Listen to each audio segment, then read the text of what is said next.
The Use of Ideals by H.G. Wells.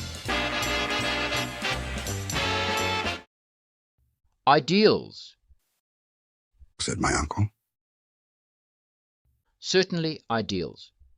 Of course, one must have ideals, else life would be bare materialism. Bare fact alone, naked necessity, is impossible barren rock for a soul to root upon. Life, indeed, is an unfurnished house, an empty glass in a thirsty land, good and necessary for foundation, but insufficient for any satisfaction unless we have ideals.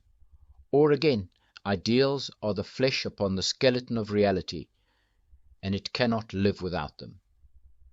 It always appears to me, Said my uncle, that the comparison of ideals to furniture is particularly appropriate. They are the draperies of the mind, and they hide the nakedness of truth. Your fireplace is ugly, your mere necessary shelves and seats but planks and crudity, all your surroundings so much office furniture, until the skilful hand and the draperies come in. Then a few cunning loopings and foldings, and behold, softness and delicacy, crudity gone, and life well worth the living, so that you cannot value ideals too highly. Yet, at the same time, my uncle became meditative. I would not have a man the slave of his ideals.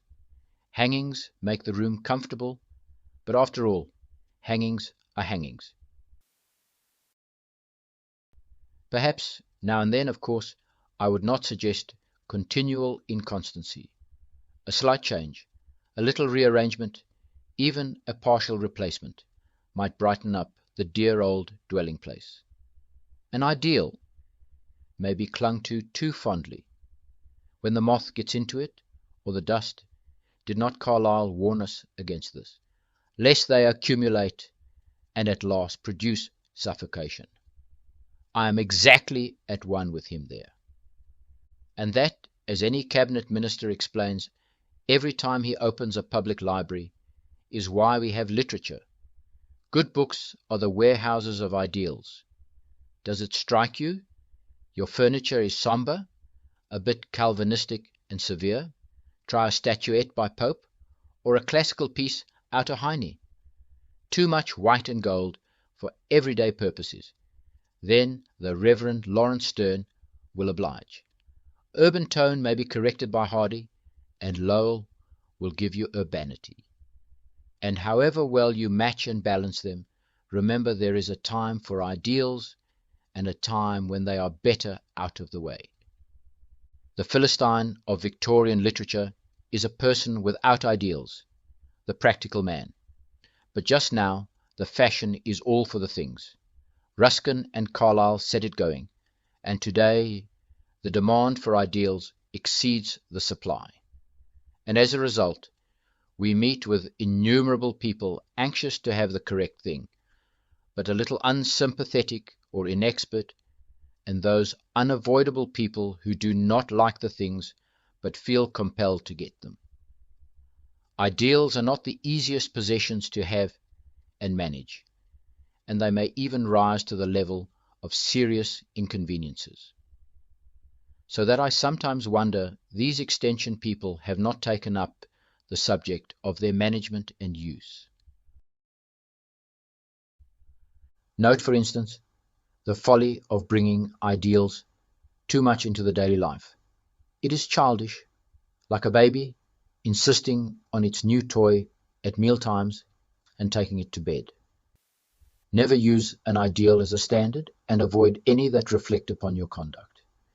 The extremist decorative people refrain from enamelling their kettles, and my cook, though a born lady, does not wear her silk dress in the kitchen. Ideals are the full dress of the soul. A businessman, for instance, who let visions of Reverend Venetian and Genoese seigneurs interfere with his agile city movements, who, to carry out our comparison, draped his mind with these things, would be uncommonly like a bowler in a dressing gown, then an ideal, we are also told, is an elevating influence in life. But unless one is very careful, one may get hoist with one's own petard to a pitifully transitory soar above common humanity. The soar itself is not unpleasant, but the sequel is sometimes disagreeable. To show how an ideal may trip up an inexpert mortal, take that man Javers and his wife. She also had an ideal husband, which was, indeed, a kind of bigamy, and her constant references to this creation of hers used to drive poor old Javers frantic. It became as objectionable as if she had been its sorrowing widow, and ultimately it wrecked the happiness of their little home very completely. The seat of ideals, then, in one's mind should be, as it were, a lounge, over which these hangings may drape and flap harmlessly, but it may easily become as the bed of Procrustes. To turn ideals to idols, and to command your whole world to bow down to them, savours of the folly of Nebuchadnezzar the king. Let your ideal world be far away from reality, fitted with rococo furniture, angels and birds of paradise,